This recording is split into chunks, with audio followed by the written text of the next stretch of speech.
अध्यक्ष आदरणीय कराडे साहेब, व्यासपीठावर उपस्थित असलेले आपल्या महाराष्ट्र राज्याचे सहकार मंत्री आमचे आदरणीय मामासाहेब, उपस्थित असलेले सन्माननीय राहुलजी मोठे साहेब, आदरणीय आमचे दाजी शिंदूजाजी, व्यासपीठावर उपस्थित असलेले ऋषिकेश रमेशप्पा कराड साहेब, व्यासपीठावर उपस्थित असलेले सर्व पक्षाचे सर्व पदाधिकारी, सर्वांचं या कार्यक्रमामध्ये हार्दिक स्वागत करतो। आणि ज्यांचा आपण आज सत्कार करतोय ते आदरणीय आमचे मामासाहेब, एक चौफेर व्यक्तिमत्व म्हणून आम्ही त्यांच्याकडे पाहतो। विधानसभेचे आमचे मार्गदर्शक आणि प्रत्येक बाजूनं एक खेळाडू व्यक्तिमत्व म्हणून आम्ही त्यांच्याकडे पाहतो। आणि कोणत्याही आखाड्यामध्ये यश प्राप्त करायचं असेल तर आदरणीय आमच्या मामाजीकडे पाहिलं पाहिजे।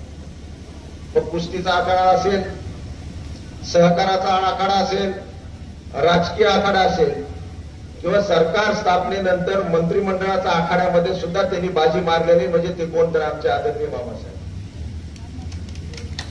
मराठवाड्याला या मंत्रिमंडळामध्ये सहकार सारखं महत्वाचं खातं ज्यांना मिळालं ते आदरणीय बाबासाहेब पाटील साहेब। आज त्यांचा आपण इथं सत्कार आयोजित करण्यात आलेला आहे। एक तळागाळाचं व्यक्तिमत्व, एक शेतीनिष्ठ शेतकरी आणि खऱ्या अर्थानं अभ्यासू व्यक्तिमत्व म्हणून आम्ही त्यांच्याकडे विधिमंडळामध्ये बघत असतो। त्यांचे भाषण असतील, त्यांची व्याप्ती असेल आणि त्यांचं करण्याचं कार्यपद्धती असेल, हे खऱ्या अर्थाने युवकांनी शिकलं पाहिजे। आणि कोणताही माणूस जर त्यांच्याकडे गेला तर खाली हाताने कधी आजपर्यंत आलेला नाही। अतिशय विनम्र असं व्यक्तिमत्व, लहानपासून मोठ्यापर्यंत थोरापर्यंत सगळ्याला आपलंसं करणार हे व्यक्तिमत्व आज आपल्या पारामध्ये या कार्यक्रमाला उपस्थित झालेले आहेत। आदरणीय रमेशप्पा आज येऊ शकले नाही, पण त्यांचे चिरंजीव आज इथे उपस्थित झालेले आहेत। आपण आमचा सत्कार केला।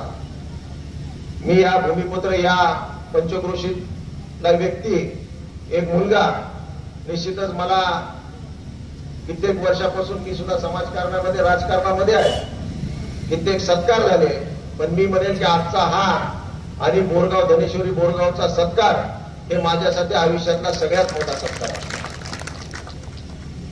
माझे आजोबा स्वर्गीय ऍडव्होकेट काशीराव पाटील, माझे वडील डॉक्टर विखे पाटील कुलगुरू होते। 13 वर्ष त्यांनी सुद्धा महाराष्ट्राची आणि या देशाची सेवा केली। माझे आजोबा स्वर्गीय काशीराव पाटील त्या काळातील नामवंत वकील, ज्यांनी हैदराबाद इस्टेटमध्ये सुद्धा आपली वकिली केली। आणि आज मला सुद्धा या महाराष्ट्राची सेवा करण्याची संधी आपल्या सर्वांच्या आशीर्वादाने मिळालेली आहे। आपण मला इथं बोलवलं, माझा आता सत्कार केला, त्याबद्दल आयोजक असतील, या पंचक्रोशीतील सर्व जनता असेल, मी त्यांचा आयुष्यभर ऋणी राहील।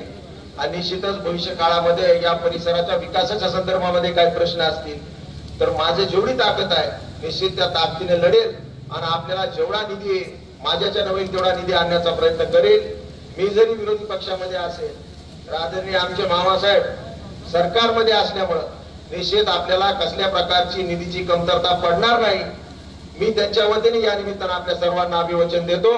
आपण मला बोलवलं, आदर सत्कार केला, त्याबद्दल आपल्या सर्वांचे मनपूर्वक आभार व्यक्त करतो आणि थांबतो। जय हिंद, जय महाराष्ट्र। धन्यवाद साहेब।